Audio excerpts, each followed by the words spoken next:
বাংলাদেশে নতুন একটা রাজনৈতিক দল নাম জাতীয় নাগরিক পার্টি বা এনসিপি শুরুতেই কিন্তু একটা বড়সড় ধাক্কা খেল। দেখুন, দলটা গঠনের পর থেকেই আলোচনায় ছিল, কিন্তু এখন তারা শিরোনামে এসেছে একদম অন্য একটা কারণে। ১৫ জন। হ্যাঁ, সংখ্যাটা ঠিকই শুনছেন। এই একদম নতুন দলটার কেন্দ্রীয় কমিটির ভাবুন একবার, অন্তত ১৫ জন নেতা একসাথে পদত্যাগ করেছেন। মানে এটা কিন্তু কোনো ছোটখাটো মতের অমিল না, এটা দলের ভেতরে একটা বিরাট ভাঙনের পরিষ্কার ইঙ্গিত দিচ্ছে।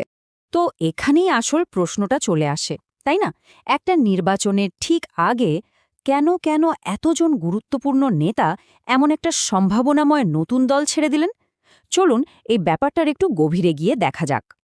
এই যে এতগুলো পদত্যাগ, এর পেছনের কারণটা কিন্তু একটাই। জামায়াতে ইসলামীর সাথে এনসিপির একটা নতুন নির্বাচনী জোট। আর এই জোটের সিদ্ধান্তটা এতটাই বিতর্কিত যে এটা দলেই যেন একটা ভূমিকম্প ঘটিয়ে দিয়েছে। একবার টাইমলাইনটা দেখুন, ঘটনাগুলো কত দ্রুত ঘটেছে। ২৫শে ডিসেম্বর যখন জোট নিয়ে আলোচনা চলছে, তখনই কিন্তু প্রথম পদত্যাগগুলো আসা শুরু হলো। এরপর ২৮শে ডিসেম্বর জামায়াত আনুষ্ঠানিকভাবে জোটের ঘোষণা দিল। আর তার ঠিক পরের দিন মানে ২৯শে ডিসেম্বর এনসিপিও প্রেস কনফারেন্স করে ব্যাপারটা নিশ্চিত করল। মানে মাত্র কয়েকদিনের ব্যবধানে রাজনীতির পুরো খেলাটাই যেন পাল্টে গেল। আচ্ছা, এখন প্রশ্ন হল, এনসিপি নেতৃত্ব কেন এমন একটা ঝুঁকিপূর্ণ আর বিতর্কিত চাল দিল?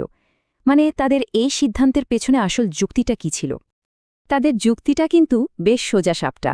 এই একটা বাক্যেই সেটা পরিষ্কার। এনসিপি নেতারা এই জোটকে দেখছেন নির্বাচনী নদী পার হওয়ার সিঁড়ি হিসাবে।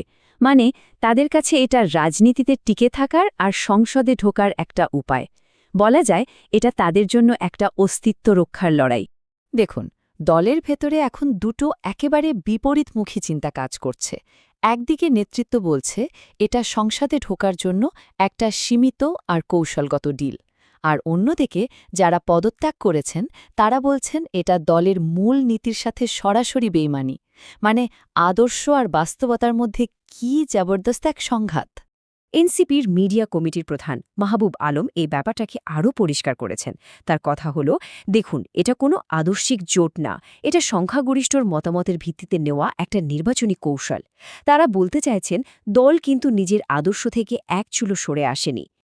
কিন্তু যারা পদত্যাগ করেছেন তারা এই ব্যাখ্যা একদমই মানতে রাজি না। তাদের কাছে এই জোটটা হলো নিজেদের মূল্যবোধের সাথে একরকম প্রতারণা। আচ্ছা, চলুন এবার তাদের দিকটা একটু শুনি। পদত্যাগকারীদের তালিকাটা দেখলেই বোঝা যায় বিদ্রোহটা কতটা সিরিয়াস।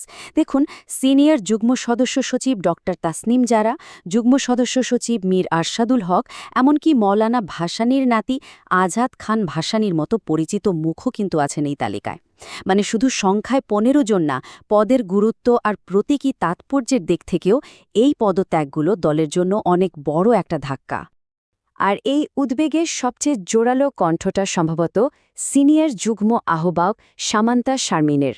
মজার ব্যাপার হল, তিনি কিন্তু পদত্যাগ করেননি, কিন্তু এই সিদ্ধান্তের প্রতিবাদে দল থেকে নিজেকে নিষ্ক্রিয় করে নিয়েছেন। তার সতর্কবার্তাটা কিন্তু বেশ ভাবনার। তিনি বলছেন জামায়াতের সাথে জোটের জন্য এনসিপিকে কঠিন মূল্য দিতে হতে পারে। তো চলুন এবার একটু জুম আউট করে পুরো ব্যাপারটা দেখি। এই যে নির্বাচনী জোট, এটা কি বাংলাদেশের রাজনীতিতে নতুন কোনো ঘটনা, নাকি এটা একটা বহু পুরনো রাজনৈতিক কৌশল? রাজনীতিতে এই ধরনের জোটকে বলে ইলেকটোরাল কোয়ালিশন বা নির্বাচনী জোট। সোজা কথায় জেতার জন্য একসাথে আসা। এখানে কে কোন আদর্শের সেটা বড় কথা না, বড় কথা হলো আসন জেতার হিসাবটা। আর এই ব্যাপারেই ঢাকা বিশ্ববিদ্যালয়ের রাষ্ট্রবিজ্ঞানী ড. স.ম. আলী রাজা বলছেন, এটা বাংলাদেশের রাজনীতিতে খুবই পরিচিত একটা দৃশ্য। তার মতে এই ধরনের জোট করা হয় মূলত নির্বাচনী বৈতরণী পার হওয়ার জন্য, মানে যেখানে আদর্শের চেয়ে কৌশলটাই আসল। সোজা কথায় এনসিপি যা করছে সেটা আমাদের দেশের রাজনৈতিক সংস্কৃতিতে নতুন কিছু। তাহলে এখন প্রশ্ন হচ্ছে, এত বড় একটা ভাঙনের পর দলটার ভবিষ্যৎ কি? এই যে একটা অভ্যন্তরীণ সংকট তৈরি হলো, এরপর এনসিপি ঠিক কোন পথে হাঁটবে? এখানে কিন্তু একটা ইন্টারেস্টিং ব্যাপার আছে। এনসিপির নেতৃত্ব কিন্তু এখনও আনুষ্ঠানিকভাবে কারো পদত্যাগপত্র গ্রহণ করেনি, বরং তারা বিদ্রোহীদের সাথে কথা বলছে, তাদের দলে ফিরিয়ে আনার চেষ্টা করছে। ফলে দলটা এখন একটা দোটানার মধ্যে পড়ে গেছে। একদিকে জোট টিকিয়ে রাখতে হবে, আবার অন্যদিকে দলের ঐক্য ধরে রাখতে হবে। বেশ কঠিন একটা চ্যালেঞ্জ। তাহলে শেষ প্রশ্নটা এটাই, জামায়াতের সাথে এই জোট কি আসলেই এনসিপির জন্য নির্বাচনী নদী পার হওয়ার একটা কৌশলগত সিঁড়ি হবে, নাকি এটা এমন এক মারাত্মক আপোষ যা দলটার আদর্শিক ভিত্তিকেই হয়তো চিরতরে শেষ করে দেবে? এর উত্তরটা বোধহয় সময় বলে দেবে।